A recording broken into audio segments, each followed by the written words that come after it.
Assalamualaikum warahmatullahi wabarakatuh.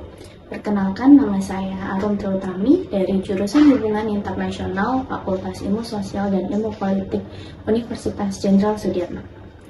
Pada video ini bertujuan untuk menyusun dokumen pernyataan diri dosen dalam unjuk kerja Tridharma Perguruan Tinggi bidang pengajaran dan sertifikasi dosen tahun 2025. Dalam video ini, saya akan menjelaskan mata kuliah kajian pokok saya, yaitu Politik Perdagangan Internasional. Dan penjelasan pada video ini akan terbagi menjadi 3 poin utama, yaitu delivery, interaction, dan assessment. Mata kuliah ini merupakan mata kuliah pilihan yang berada di bawah konsentrasi Ekonomi Politik Internasional yang memiliki bobot 3 SKS. Mata kuliah Politik Perdagangan Internasional diberikan kepada mahasiswa pada semester kelima untuk mengkaji bagaimana perdagangan internasional dengan berbagai aturan di dalamnya. Selain itu, mata kuliah ini juga menjelaskan mengenai berbagai jenis mekanisme yang ada di dalam perdagangan internasional seperti internasionalisasi, global value chain, global production network. Sebagai output pembelajaran, mahasiswa diharapkan dapat aktif dalam diskusi dan kerja kelompok dan juga diharapkan dapat mengidentifikasi masalah, mencarikan solusi, dan juga membuat berbagai skenario dari masalah atau studi kasus yang ada.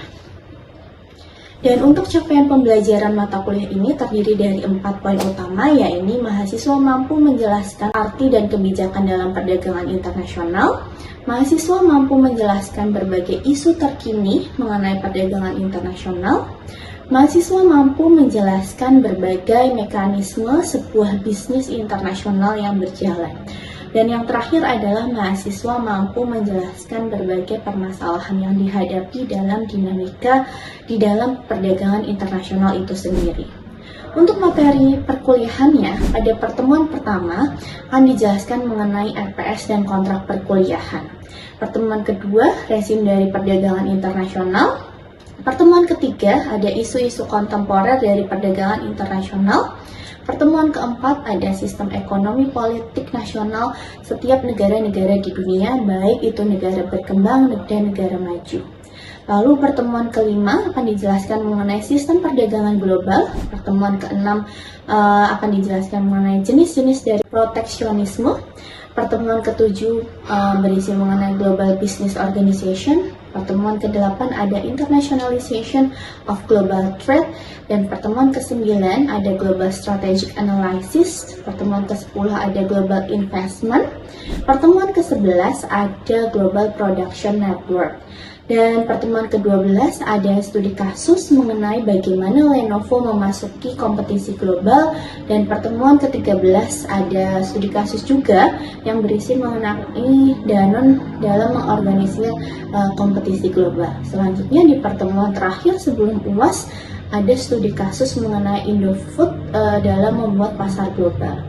Saya menggunakan referensi utama berupa buku-buku yang cukup update, yaitu misalnya Robert Giplin di tahun 2001 yang berjudul mengenai Global Political Economic, dan di tahun 2024 ada terdiri dari Toye, yaitu The Politic Economy of International Trade, dan ada juga mengenai Economic Sanction Reconsidered oleh Hofbauer di tahun 2024. Dan yang terakhir, referensi utama yang saya gunakan adalah The Return of Depression Economic and the Crisis of 2012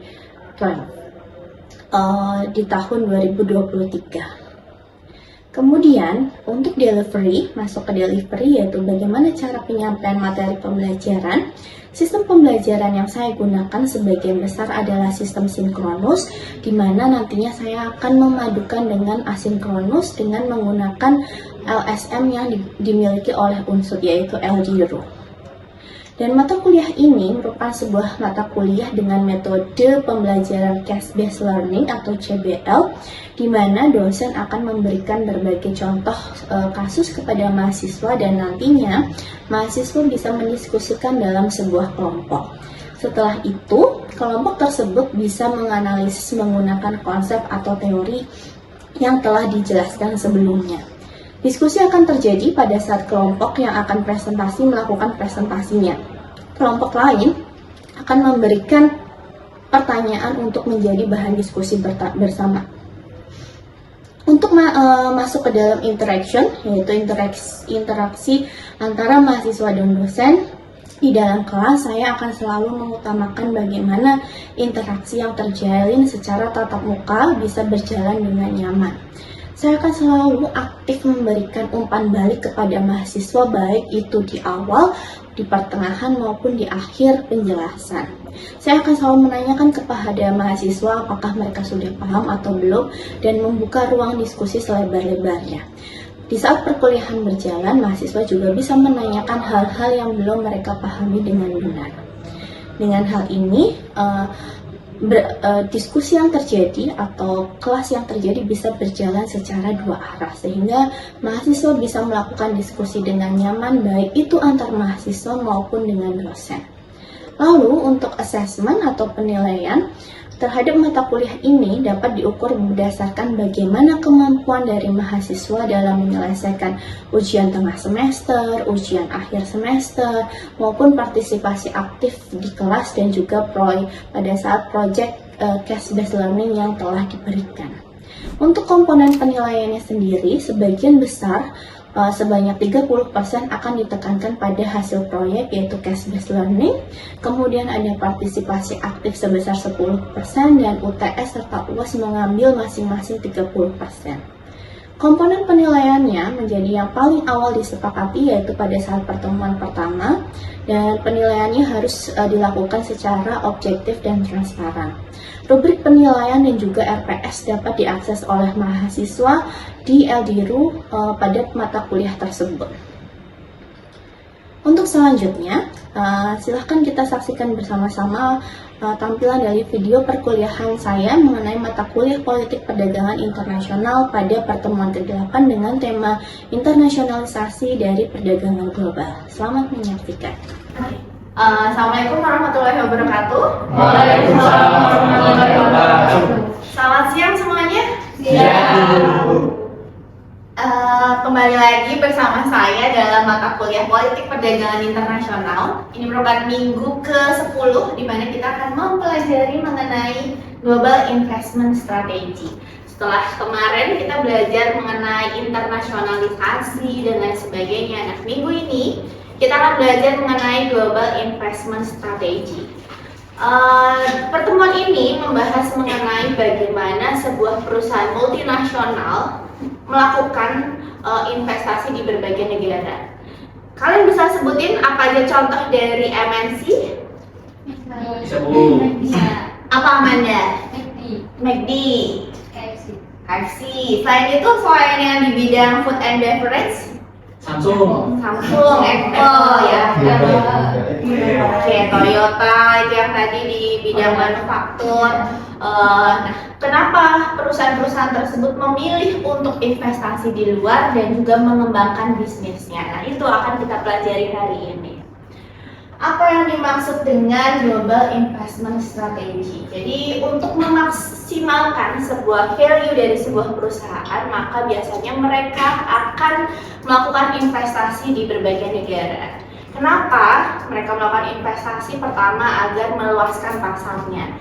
Kedua, agar memotong biaya produksi, karena dengan mereka berinvestasi keluar, mereka akan lebih dekat dengan sumber daya, baik sumber daya alam maupun sumber daya manusia, dan tahu preferensi yang ada di negara tujuannya. Contohnya kayak tadi McD, KFC, kita tahu bahwa kedua perusahaan tersebut, MNC tersebut itu selalu beradaptasi dengan selera masyarakatnya, ya kan? Menu yang ada di Indonesia sama yang ada di India beda.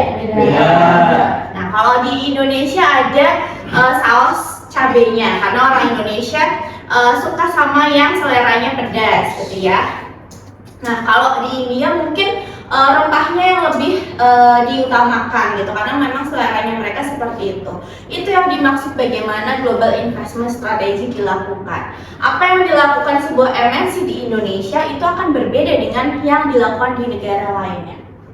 Investasi bisa memberikan kapasitas untuk melayani pasar global dan kebutuhan lokal. Apa yang dimaksud dengan kebutuhan lokal di sini adalah bagaimana sebuah perusahaan ingin mengakomodir pasarnya di suatu negara. Jadi misalnya ketika di negara berkembang ya dia akan menyesuaikan harganya. Gak mungkin kan sama harganya. Misalnya mobil Toyota di Indonesia sama di Amerika, pasti yang dijual berbeda. Mobil yang untuk keluarga, kemudian yang ramah lingkungan, yang hemat dan terjangkau, itu biasanya yang ada di pasaran di Indonesia ataupun negara berkembang lainnya. Kalau di Amerika Serikat misalnya ya tergantung preferensinya seperti apa, jelas harganya juga yang ditawarkan akan berbeda. Nah, pada pembahasan kali ini ada dua jenis dari FDI. Udah ada yang pernah dengar FDI apa aja? Pernah. Apa Aiman? Jadi setahu saya FDI itu singkatan dari Foreign Direct Investment atau investasi langsung yang dari asing untuk ke perusahaan tersebut. Apa aja bentuknya? Bisa penanaman modal, bisa pemilihan tempat dibangun perusahaannya. Ya, greenfield investment itu salah satu bentuk dari investasi yang dilakukan oleh sebuah negara. Sebuah perusahaan atau MNC. Nah, kalau kita bahas sekarang di sini ada dua jenis berdasarkan bagaimana dia memindahkan rantai produksinya, baik itu yang sebagian ataupun yang keseluruhan. Ada dua jenis yaitu vertikal dan horizontal.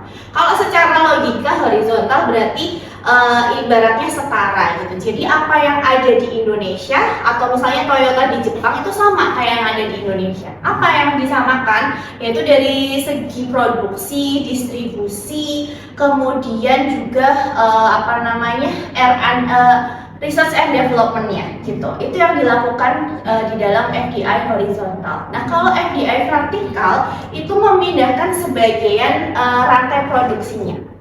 Misalnya hanya produksinya aja yang dipindahkan atau distribusinya aja. Itu yang disebut sebagai FDI vertikal. Jadi ada yang dipindahkan sebagian. Oke. Apa yang dimaksud dengan FDI horizontal? Kita harus tahu pengertiannya untuk pembahasan yang lebih lanjut.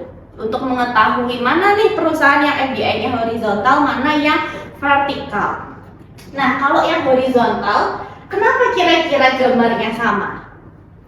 Karena pemindahannya secara keseluruhan dan harus sama dari pusat dan di negara yang diinvest. Oke, dari home country ke host country-nya itu kegiatannya sama.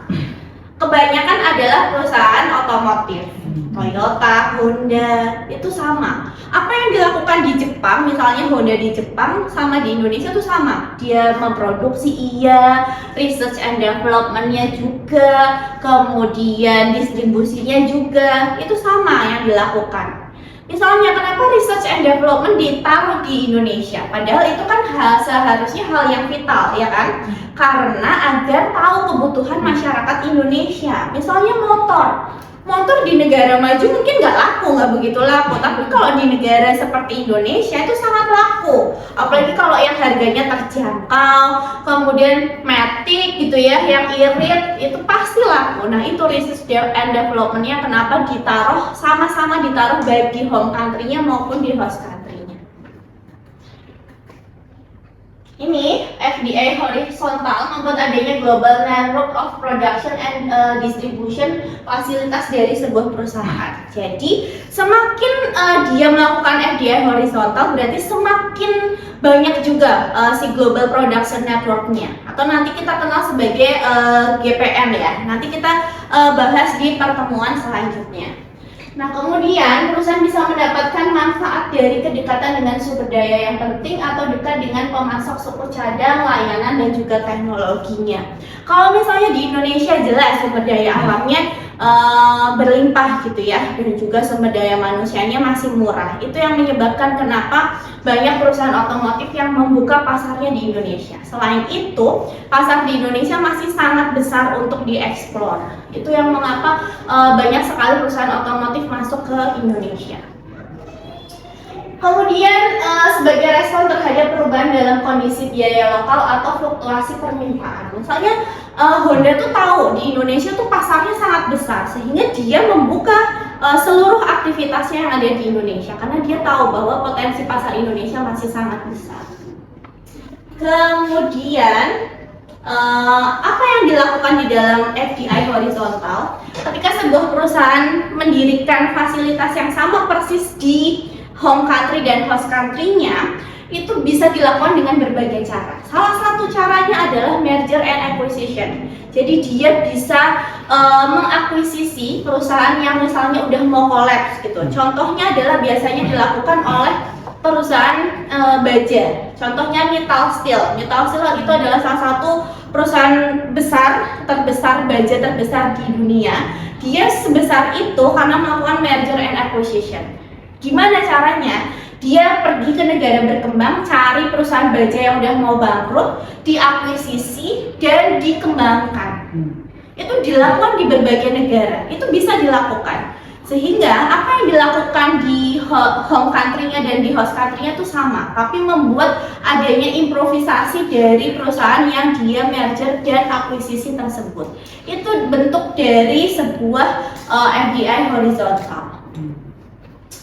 Kemudian digunakan untuk memperoleh teknologi atau merek yang sudah terkenal. Misalnya perusahaan baja itu sebetulnya sudah punya nama, tapi dia nggak terlalu bisa melakukan pengembangan pasar. Nah, ini saatnya yang tepat untuk sebuah perusahaan yang besar dari luar untuk melakukan merger and acquisition. Akhirnya bisa sebesar sekarang. Gitu. Itu contoh nyata dari kesuksesan dari sebuah perusahaan yang melakukan merger and acquisition. Tapi bukan tidak mungkin juga sebuah perusahaan yang melakukan merger dan akuisisi ini mengalami kendala. Biasanya kendala paling besarnya adalah dari politik domestik suatu negara. Biasanya sebuah negara itu, apalagi yang otoriter gitu ya, dalam tanda kutip, mereka biasanya akan tanda tanya gitu kepada investasi asing. Mereka biasanya akan membuat peraturan untuk mencegah investasi asing itu berkembang lebih lanjut. Biasanya melakukan nasionalisasi terhadap perusahaan-perusahaan asing atau perusahaan-perusahaan swasta. Nah, kan ibaratnya dia udah merger, dia udah akuisisi pakai duit, ngeluarin duit banyak, terus dinasionalisasi sama negara. Siapa yang rugi? Ya, perusahaan asingnya, ya kan. Ini yang merupakan sebuah tantangan bagi sebuah MNC ketika melakukan FDI di sebuah negara. Begitu. Itu yang menjadi perhatian. Bagaimana undang-undang negara tersebut, bagaimana pemerintahnya ramah tidak terhadap investasi asing. Itu yang merupakan tantangan bagi sebuah foreign direct investment. FDI vertikal tadi apa? Apa Dinar? Melakukan kegiatannya sama atau beda? Beda dari di home country-nya. Oke, jadi ini kenapa gambarnya beda? Karena kegiatannya berbeda. Mungkin yang tetap dipertahankan di home country-nya adalah research and development-nya. Kemudian yang dipecah rantai produksinya adalah manufakturnya, gitu. Alasannya apa? Biasanya karena sumber daya manusianya yang murah. Itu contohnya. Contohnya adalah Nike. Nike itu kan perusahaan yang dia memecah rantai produksinya, research and development-nya tetap di home country-nya.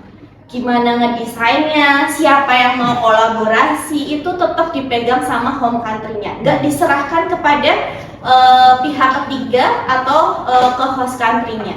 Tapi yang diberikan atau dilakukan di host country-nya adalah manufakturnya. Biasanya dia pakai vendor, pakai perusahaan ketiga untuk membuat sekian dengan kualitasnya seperti apa dan bahannya seperti apa. Begitu. Tapi itu tetap di dalam kontrol si head office-nya. Terkait kualitas, jahitannya, pasarnya mau kemana, itu yang dilakukan oleh sebuah perusahaan dalam FDI vertikal. Oke, FDI vertikal terjadi ketika perusahaan memindahkan sebagian dari rantai produksinya ke negara lain. Kemudian perusahaan mendirikan fasilitas di luar negeri untuk mendukung tahapan yang berbeda. Kalau tahapan awalnya yang dipecah yaitu bahan bakunya itu disebut sebagai FDI vertikal yang tingkatnya hulu atau upward vertikal.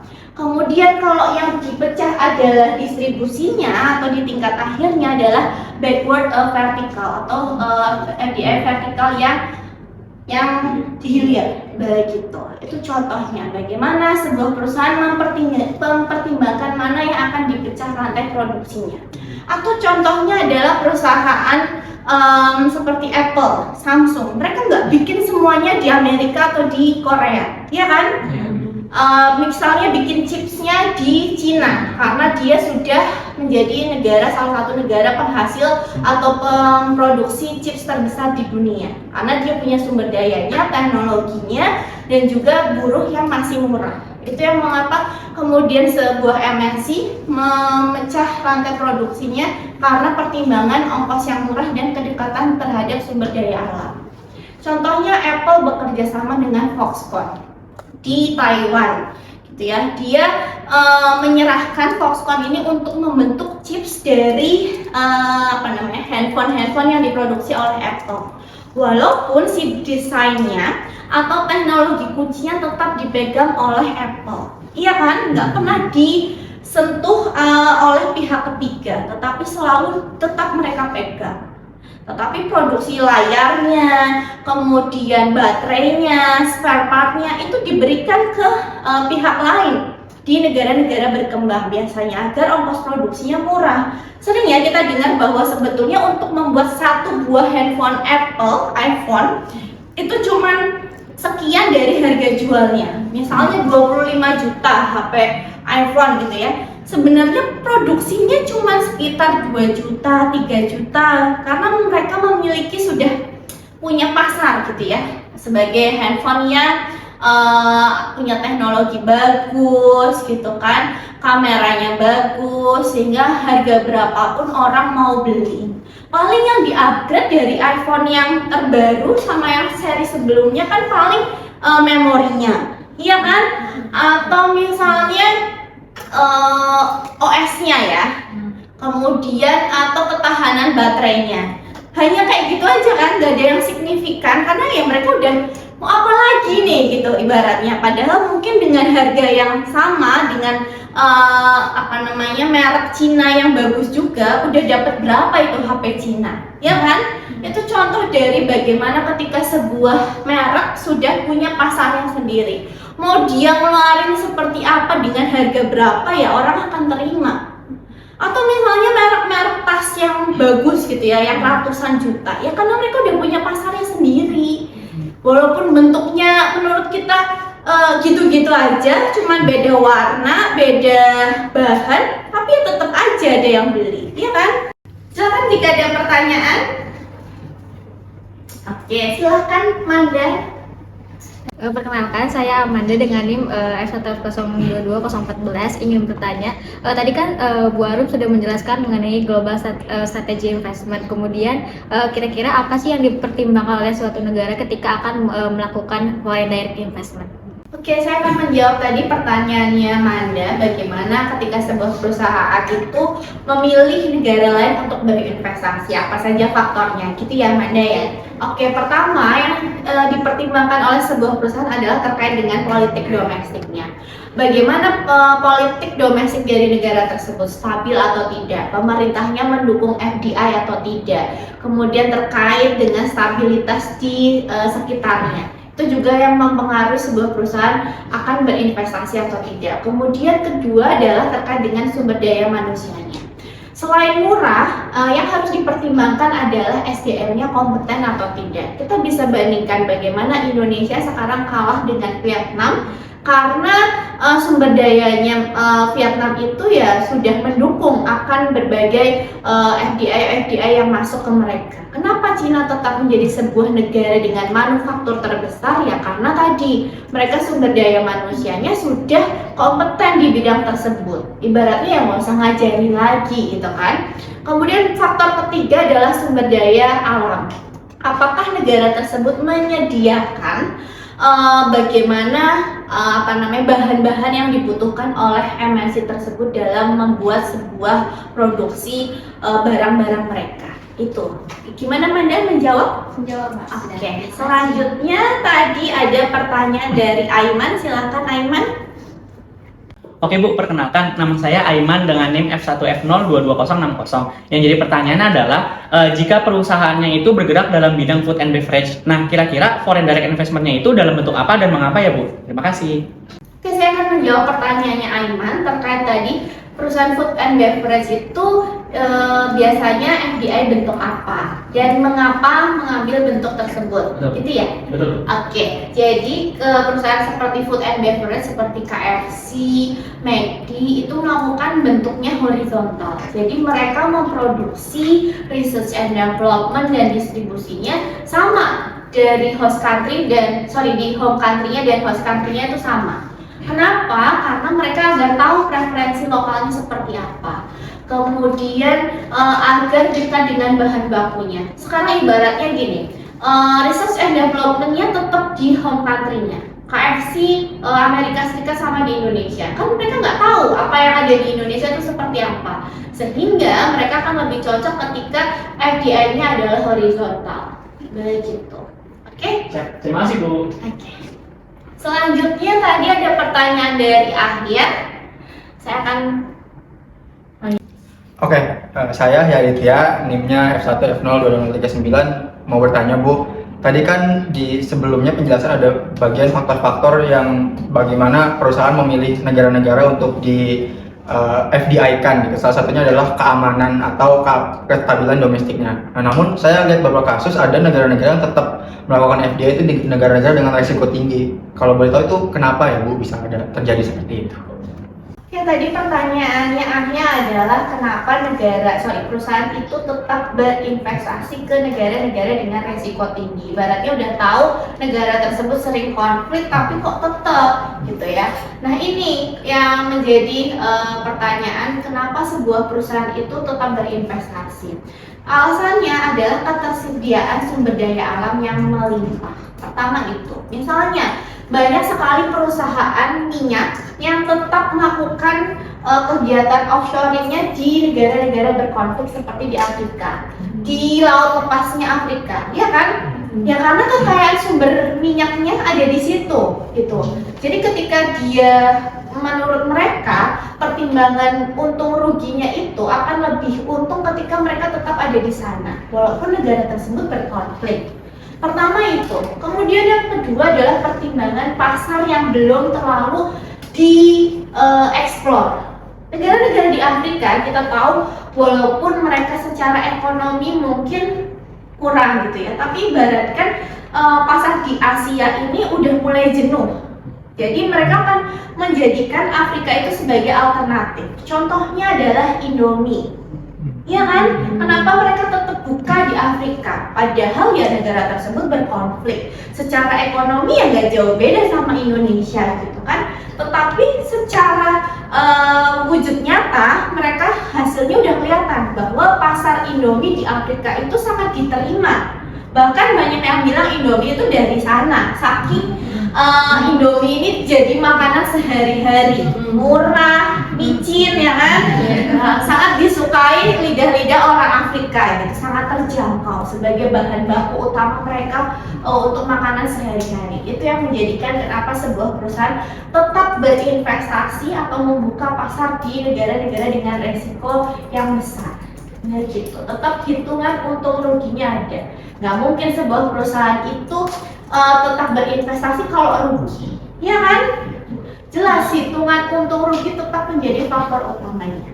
Oke, begitu Ahya. Terima kasih Bu. Oke, mungkin itu saja untuk pertemuan hari ini. Pertanyaan-pertanyaannya sangat bagus. Kita akan ketemu lagi minggu depan di pertemuan ke-11 dengan temanya adalah Global Production Network. Oke, semuanya terima kasih. Mohon maaf jika ada salah kata dan perbuatan dari saya. Wassalamualaikum warahmatullahi wabarakatuh. Demikian video deskripsi dan pembelajaran untuk PDD UKTPT pada bidang pengajaran saya. Semoga video tersebut bisa bermanfaat. Saya ucapkan terima kasih kepada rekan-rekan dosen dan juga mahasiswa di jurusan Hubungan Internasional, Fakultas Ilmu Sosial dan Ilmu Politik Universitas Jenderal Sudirman. Sekian dari saya. Wassalamualaikum warahmatullahi wabarakatuh.